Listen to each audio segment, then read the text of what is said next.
Oh, what that dying.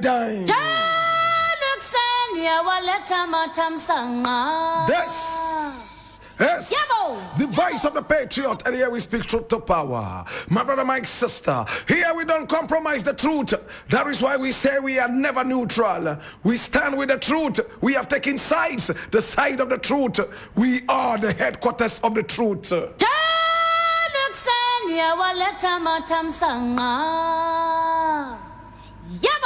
My brother, my sister, here we don't criticize, but if we must, it would only be on one condition: to build and not to destroy. That is why we keep saying we are in the service of God and country. This is the voice of the patriot, and my name, Black Rasta.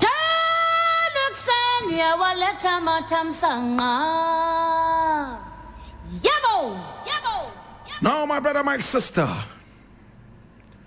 this is our daily editorial, and my name is certainly Black Rasta, and I want to say thank you so much for coming along. I appreciate you and I love you. Now, the very first story we are looking at today is taken from Ghana, wherever. My brother, my sister, it says, and I read, tell us what you earn from the party. Abronye slams NPP financiers. And I read, the Bono regional chairman of the New Patriotic Party, Kwame Bafo, has called on financiers of the party to disclose what they have benefited in return for their contributions. According to Bafo, who is popularly known as Abronye DC, this would enable party members to conduct a cost-benefit analysis of the claims made by these financiers. In an interview with OKFM on July 16, 2025, Abronye DC stated that some party members often boast about their contributions to the party without mentioning the benefits they have received in return. He posited that it is high time some individuals who claimed to have major stakes in the party and can therefore destroy it were faced off squarely and given a proper showdown to show that the party has the men. They always talk about the kinds of support they have given to the party, but they intentionally don't mention what they have also benefited from the party because they are financiers. If something the party is for them and that they can destroy it, they should bring it on, and I will face them, he said.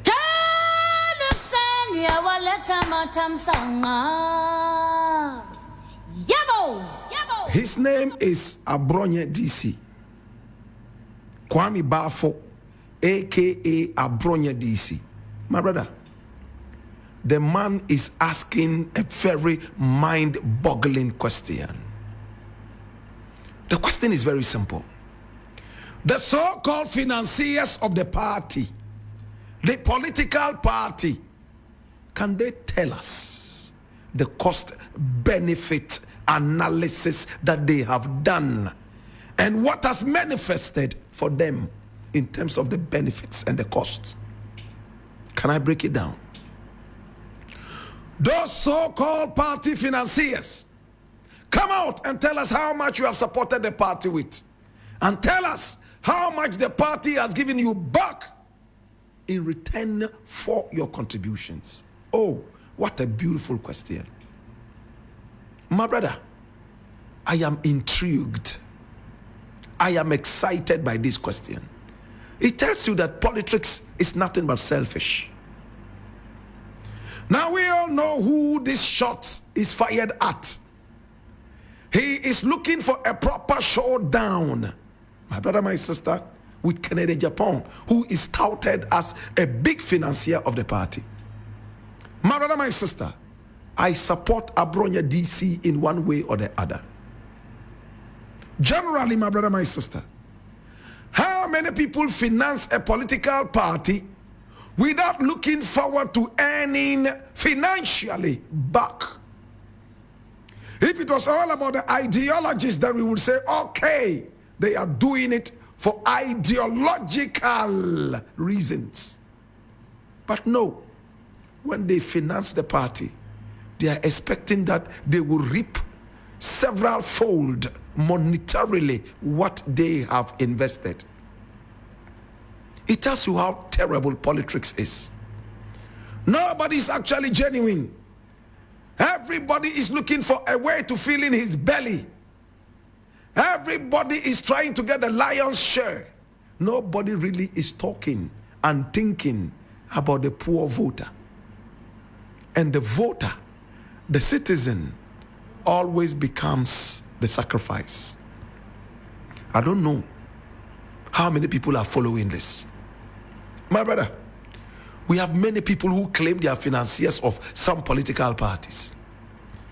When they start financing it, if you are close to them, you will start hearing them ask questions. I've been financing this party. I did this, I did that. I've not received anything in return. No contracts. I have not been able to even scoop back half of the money that I put in the party. So it's a business investment. So where is the patriotism? These are businessmen and women who do not have a scintilla of patriotism. All they are interested in is how much they can rake back. And please juxtapose this with the welfare of the citizenry. If every financier is that selfish, they are looking for all government contracts. Canada Japan gets angry most of the time when he doesn't get government contracts because he's invested so much in the party and he's a businessman. He is not necessarily in there for patriotic reasons. He is there, my brother, my sister, because he wants some money back. How many of these financiers will be cool with the fact that they have invested and their party comes into power and they shake hands with them and say, in the name of democracy and patriotism, may God bless you? No, they won't take even the blessing of God. They want the blessing of cash. They want a financial blessing. They want to be able to get contracts for themselves and their families. They want to be able to get the lion's share. Abronye DC is making a lot of sense. Yes, a lot of the time Abronye DC is just ranting and talking. But my brother, my sister, let's look at this very deeply. He's made a big point. When they sponsor the party, they are first to come out and make noise that they have paid so and so amount of money to push the party to win. But when the party pays them back their investment by giving them contracts and so on and so forth, which most of the time they shoddily execute. But because their party is in power, they disregard all the quality checks and allow them to rip off the nation. They never come back to tell us, oh, I invested 2 pesos in the party and I had 10 cedis in return. No, it is not for them to say that. But they are quick to tell you how much they invest. Abronye DC is starting a very beautiful war. Yes, I think that it makes a lot of sense. Yes, he might not have done the contract for these people. But the underlying fact is that a lot of these contracts are shoddily executed. The checks and balances, the quality checks are all absent. All they are interested in is seeing some coal tar on the road, and they take huge amounts of money as if they built a whole motorway. We all know that.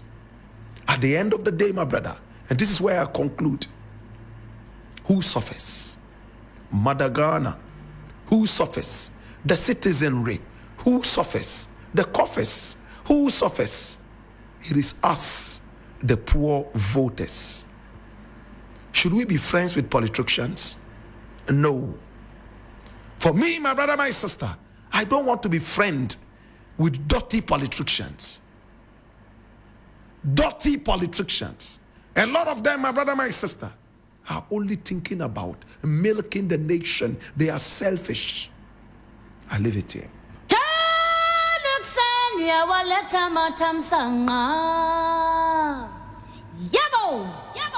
Now, the next story I would like us to look at is equally interesting, and you need to come along. I'm taking that from Ghana Web, and it says, decision to give absolute power to NDC will haunt Ghanaians soon.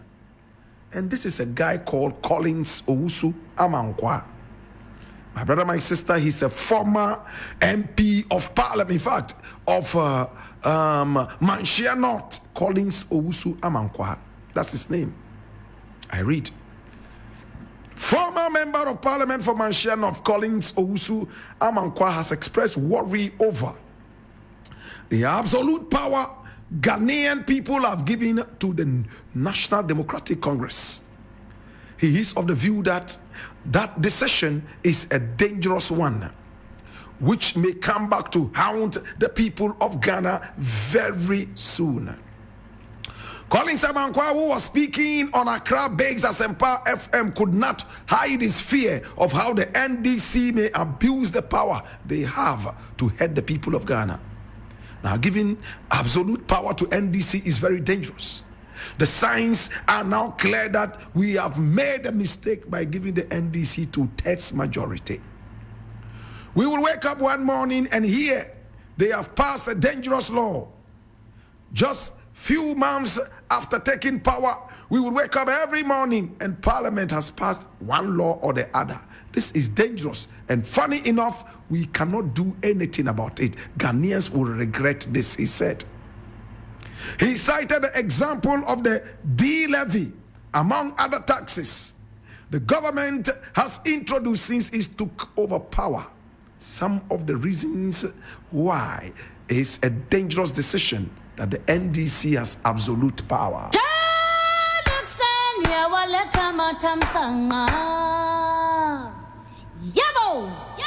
There's a Jamaican proverb that I know and I love so much. You know what it says? Thief no one see a next thief with a long bag. Translated. Thief no one see a next thief with a long bag. Kronphobia no. On pesa obe pie se. Oko wiade na we hu se. Ne nyanko kronfo ekuta ba kesiye. E kire se ade a ono oko wia no. Ne nyanko kronfo akọ wia. I hope my tree did justice to this. Hallelujah. My brother, my sister, when they were in power, my brother, even 100% power, they were angels, so it was a good reason to give it to them. We voted them massively into power. We chased Mahama out with a big gavel of disgrace. We knocked his head open and chased him into the doldrums. Even people who used to call him early in the morning and say, "Oh, Mr. President, good morning, how are you?" They all stopped calling him. Even people, my brother, my sister, who used to send him hampers during the Easter and Christmas, all of a sudden, they became hamperless. In fact, they truly had the hampers, but they had new loyalties.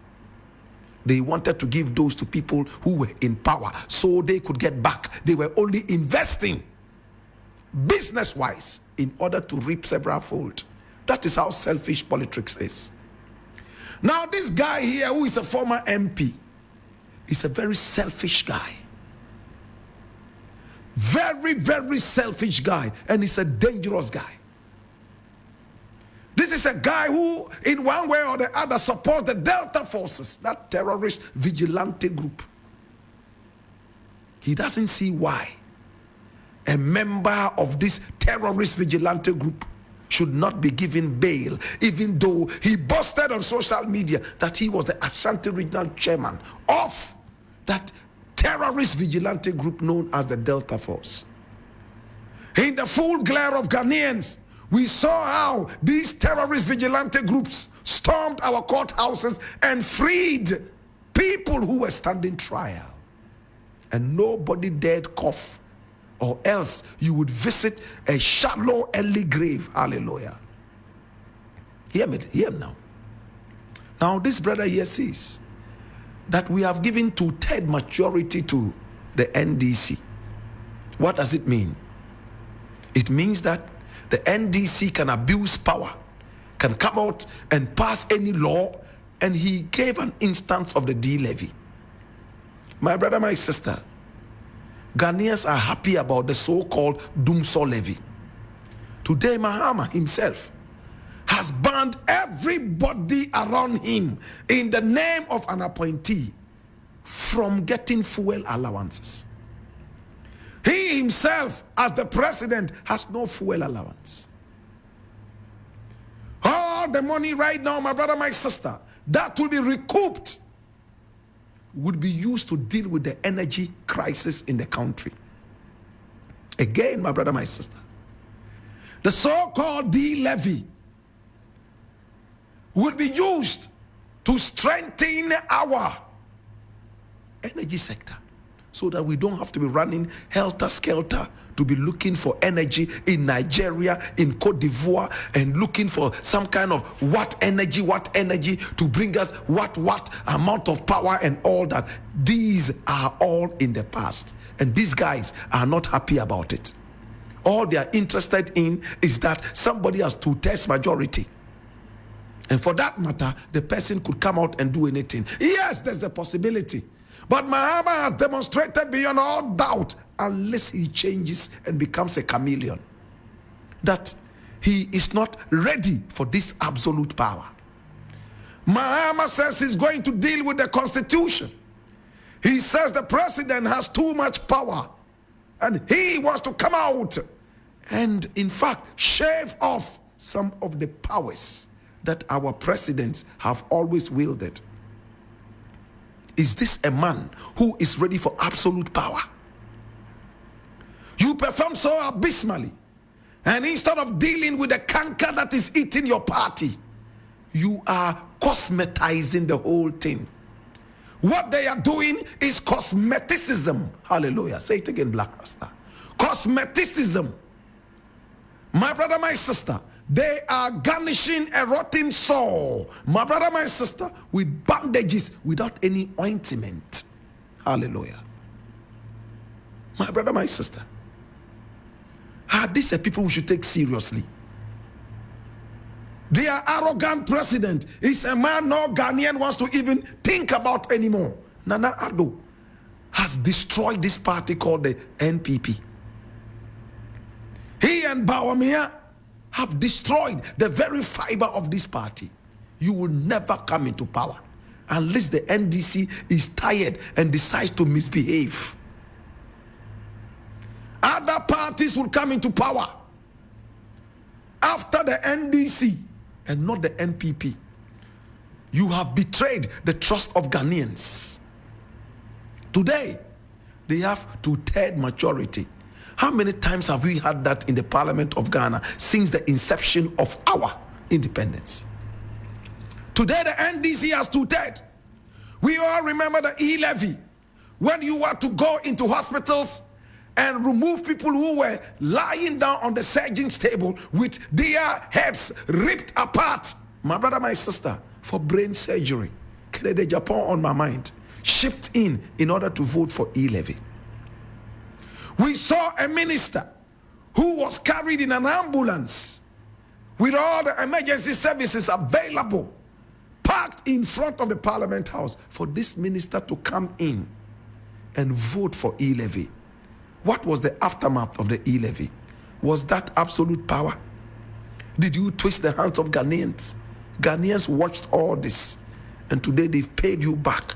You have suffered the biggest electoral loss in the history of this country, maybe in the history of the whole Africa and beyond. What these guys should be thinking about, how they can fix their sick arrogance, how they can fix the dirty corruption that kicked them out of power, is the black pot.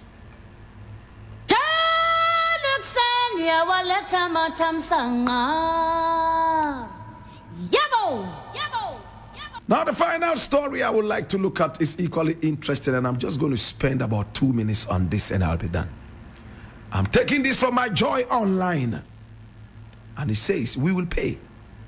Government scrambles to clear 700 million Ghana city scholarship debt. And I read, the Youth Development and Empowerment Minister has disclosed that the government is currently negotiating with educational institutions across the world to settle outstanding scholarship debts. George Opareado, aka Pablo, assures affected Ghanaian students that the money owed will be paid. Speaking to Joy News' PM Express on Tuesday, July 22, the minister revealed that the government inherited a significant financial burden in the scholarship system. Now, the current bill that I have is over 700 million in debt that we have to find money to pay. He said, there is a debt of fees that we have across the world. And so my registrar now has to go around the world and negotiate with schools. And that is what we've been undertaking in the last 4 or 5 months. I keep sending them, go here, go there, because you keep getting threats all over the world. We are going to sack your students, he said. Mr. Opareado stressed that the situation demands urgent attention and coordination at the highest level.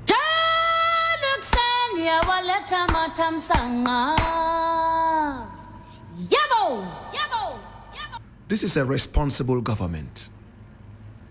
And what this guy here is doing, his name is George Opareado. I know him as Pablo. When I call him, I don't need to say Honorable Minister. I say Pablo. And it's cool.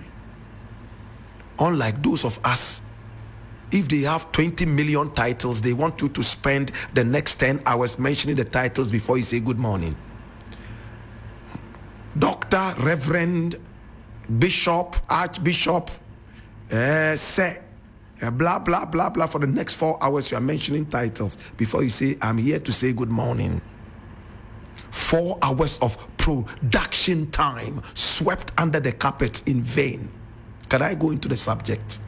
My brother, this man here is a lawyer, and he knows the implications of debts, especially when it has to do with contractual agreements. Can I go deeper? They inherited a debt of 700 million Ghana cedis. You know how much that is? 700,000 American dollars. Am I right? Or is it 7 million American dollars? My brother, my sister, they have inherited so much debt. 700 million Ghana cedis. And my brother, my sister, who amassed all this debt? The NPP. My brother, when you had people like Gifty Oware going into the coffers of poor, needy students, educational funds, to go out there and educate themselves, what do you expect? When you see so much thievery, all the way from Kwabena Edubuahin down to Gifty Oware, all the way through, my brother, my sister, Mustafa Hamid, and all these guys, what do you expect? We all saw how they took advantage of the National Service Scheme, how they took advantage of these scholarships and pushed their Goro boys to fly out of the country, all in the pretense of going to school, but flying outside the country to go and seek greener pastures. We even saw a man who was campaigning to be an MP in the area tell us that, oh, the America World Cup is coming. We are going to take you. I have done it before. and we will do it. We will take you outside the country for you to go and work. Such a guy, by now, should have been in the hottest part of hell. But we allowed all these dunderheads to be walking amongst us. Your party is in power. The best you can do is to fly people out of the country to go and seek greener pastures. What promise did you make to us before you came into power? Well, I just want to say congratulations to the government in power. Keep negotiating. If it was the NPP, the government that took us captive, they would have gone out there to borrow from the IMF in order to deal with this. They will borrow and pay. Keep borrowing and blowing it on themselves. I want to see this issue dealt with so that our students can go and get knowledge and return and develop this nation. Another thing they should be doing is to ensure that every student who is sponsored by the government to go and study, in fact, returns into the country. How can you assure that? Patriotism. And that's my office. The office of the patriot. To deal with the patriotism of the nation. You don't need to police students to force them home. When you deal with the patriotism levels, they imbibe that, they will certainly return to the nation because they are in a hurry to see the country develop. Don't let us treat symptoms. Let's deal with the root cause. Yeah,